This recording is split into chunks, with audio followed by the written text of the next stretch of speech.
things that, the ordinary person, like, these are things that I don't necessarily think about, but they make a lot of sense. Hey, one more thought on the WSOP. All right, let me ask you this real quick. I know you're an obvious advocate of cash games.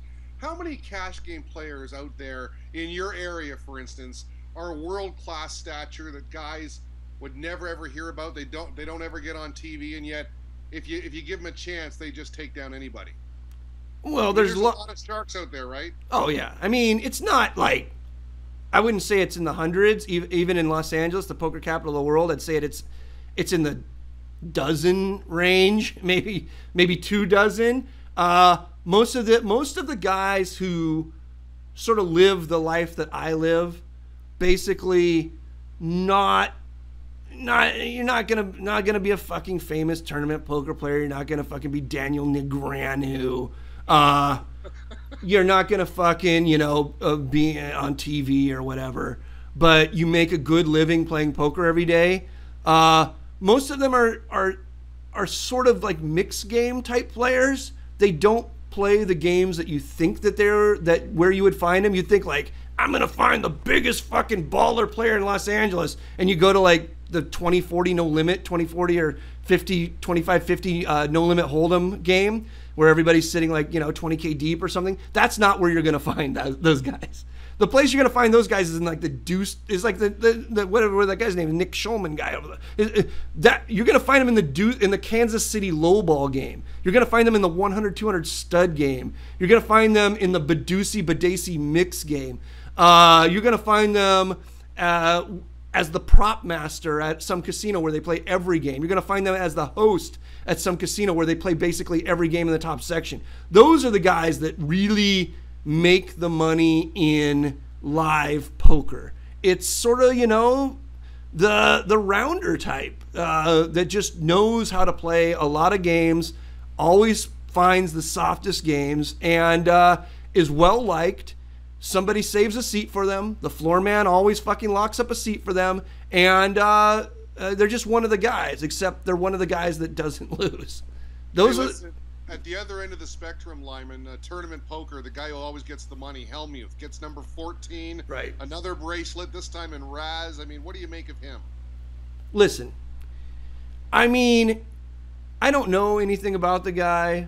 I can say what people say who've played with him in the mixed games at Commerce, like real tough professionals. If he gets on the board, a game starts. A game will form around him. I don't know what that means, but it can't mean anything good. Easy money in the cash games. But he might have a special talent for tournament poker, although listen to this. Listen to this, Derrik, my friend.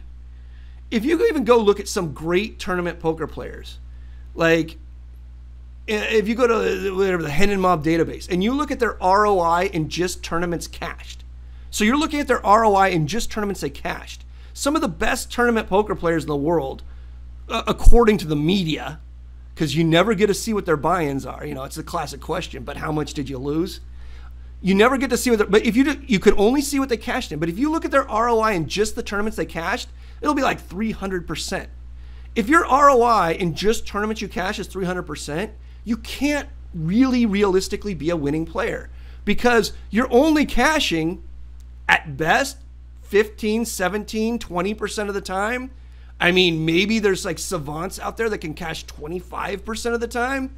So all you got to do is like sort of the simple math. If the numbers are large enough, it's hard to, the problem with poker is it's, the numbers are so big that to get into the long run takes so much fucking, but the numbers for some of these guys who've been playing professional tournament poker since 2004, the numbers for them are very large. And if you look at these sort of like basic truths, you say to yourself, wow, this guy can't be a winning player. He doesn't make enough money in the tournaments that he cashes to cover the fact that he only cashes at best maybe 20% of the time.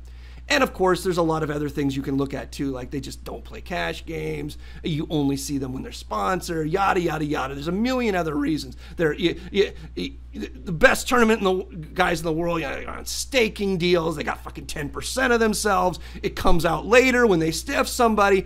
I mean, the best tournament players in the world, the list of the best tournament players in the world basically switches every 5 years. It's very hard to find a through line.